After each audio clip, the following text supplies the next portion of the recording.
Sunana Ahmad Rabiu, kwamishinan ciniki masana'antu ma'adanai jam'iyyar haɗa kai da yawon bude ido.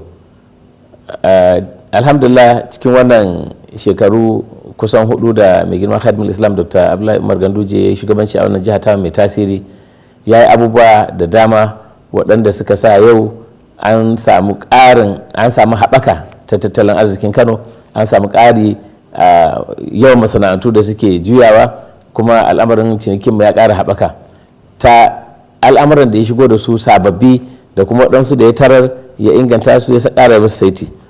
Babban al'amarin da muka yi magana na farko shine abin da mutane suke gani, waɗanda banda gyara da yake yi a birni, in za a gan shi a Nasarawa wajen da suke fitattu na zamani, ana yin gyara tituna, ana waɗansu fitattun abubuwa manyan tituna kuma. To mai girma Khadimul Islam ya shiga cikin lunguna, su ma ya yi musu gyararraki waɗanda suka zama kan tsari da yake da shi na lunguna kalkal, wanda yau baka jin tsoro ka fita da dare ko mun duhu, domin baka jin tsoron fadawa kwata. Da can mun sai da lungunan mu suke. To mai girma Khadimul Islam ya kuma tafi karkara, ya je mana karkara, salamu alaikum, mu da muka zo daga ƙauyuka, ya tabbatar da yadda ake gyararraki a waɗansu gurare na Nasara a cikin birni, to ƙauyukan ma an kai mana wannan.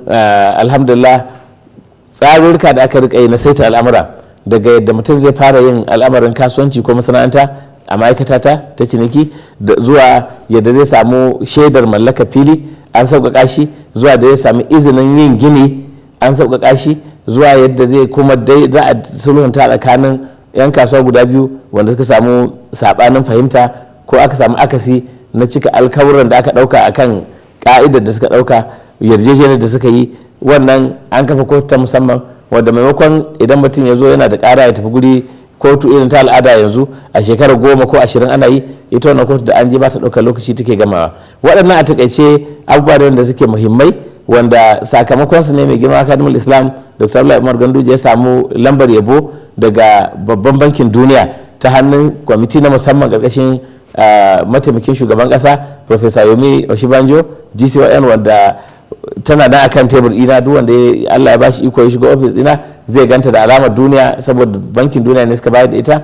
Kuma mai girma Khadimul Islam ya samu babbar lamba ta yabo cewa shine gwamna mafi kula da al'amarin tsaro a wannan kasar. Kamar yadda muka sani, masu zuba jari kullum suna so su ji inda yake lafiya, inda su kansu ba su cikin hatsari, duke su ba ta cikin hatsari. To mai girma Khadimul Islam ya yi mana komai, saboda haka mu tashi ranar da Allah dai kai mu ranar 9 ga wata, ranar Asabar, mu tafi mu fita dango mu zaɓe shi, mu zaɓi kuma ɗan majalisa na jiha da yake shiya mu, kowane shiya ne, mu tabbatar da mun bayar da wannan gwamnati mai albarka domin mu ci gaba da cin gajiya na al'amarin roman demokradiyya da take wani zamana da shi.